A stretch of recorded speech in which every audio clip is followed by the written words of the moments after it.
encourages conformity. I've been laughed at when I shared my first vision. Some said, "That's just dreaming." Others said, "You don't have the background to do that." But every time I heard a criticism, I didn't ask, "Are they right?" I asked, "Are they living my life?" And the answer was always no. They don't live inside my mind. They don't feel my hunger. They don't know what it's like to lie awake at night, unable to bear the thought of living a mediocre life. So why would I let their words become my guide? You need to understand this clearly.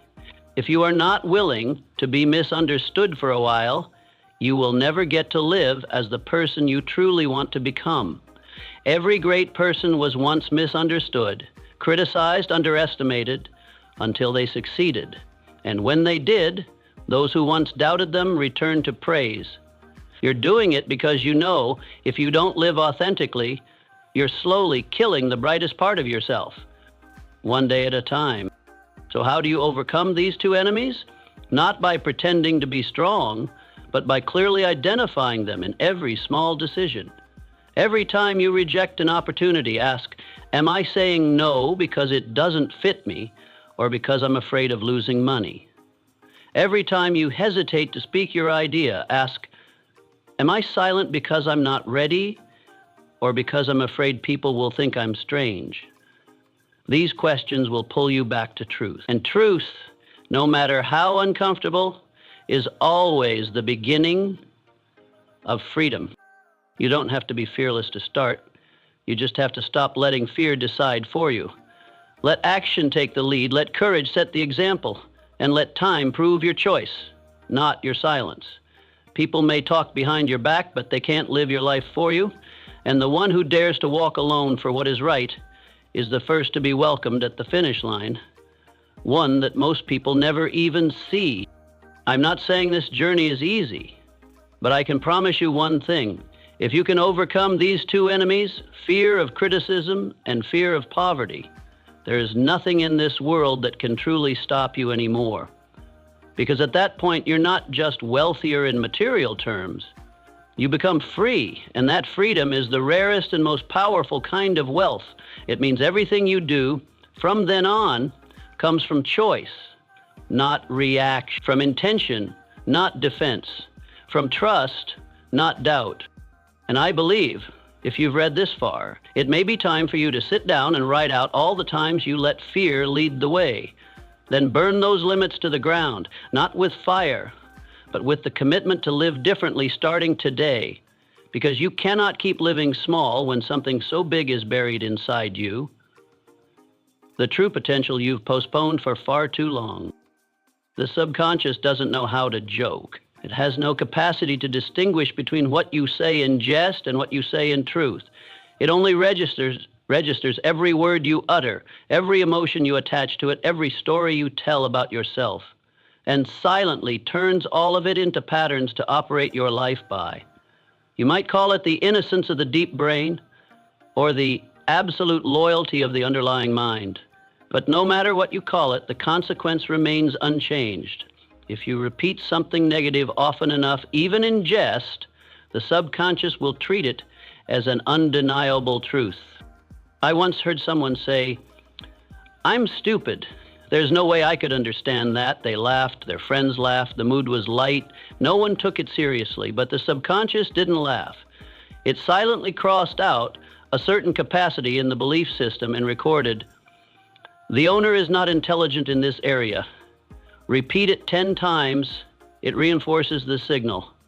Repeat it 100 times, it becomes a fixed belief. From then on, every time you face a challenge that requires intellect, the subconscious will pull you back into the safety zone, exactly as you once jokingly declared.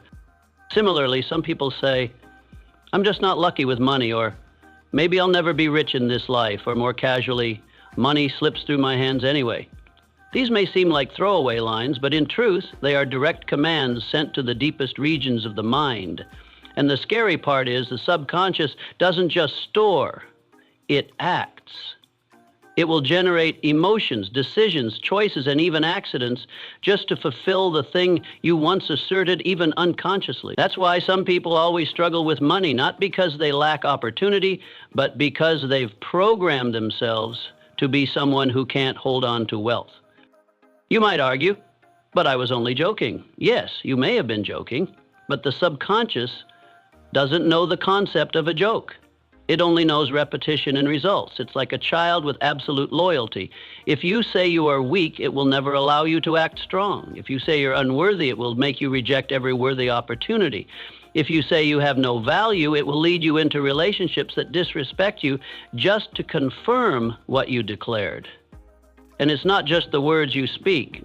The words others assign to you, if you repeat them in your mind without resistance, also become subconscious instructions.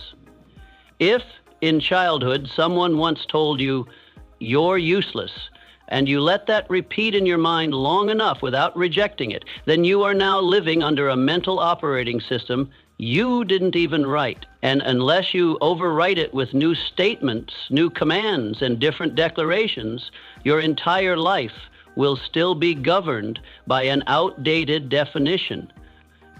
I'm not saying you have to become someone who always speaks with fake positivity, but you need to become responsible for your words, like an architect is responsible for every brick that builds their inner structure. Every word you speak is a suggestion to the subconscious. And if you want to build a strong life, you cannot keep speaking weakness and expect to see strength. Some people spend years healing from a sentence they themselves once said in a moment of self-doubt. "I'm not good enough. I'm nobody. I can't do anything right." These words don't just hurt the spirit, they close the door to potential. And each time you try to step out of your comfort zone, the subconscious plays back like a recording. "Don't forget, you once said you're not enough." So why not replace that recording with something you actually want to believe? Since the day I understood this, I never let my mouth speak recklessly. Even in my most discouraged moments, I maintain discipline. I'm learning and getting stronger each day. I haven't achieved it yet, but I'm on the way there. That's not lying, it's guidance.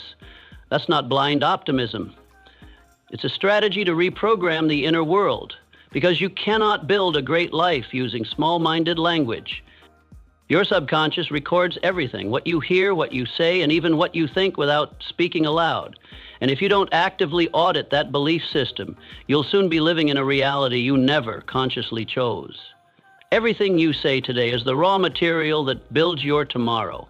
Every phrase you repeat enough becomes law in your inner world, and that law, sooner or later, will determine how the external world responds to you.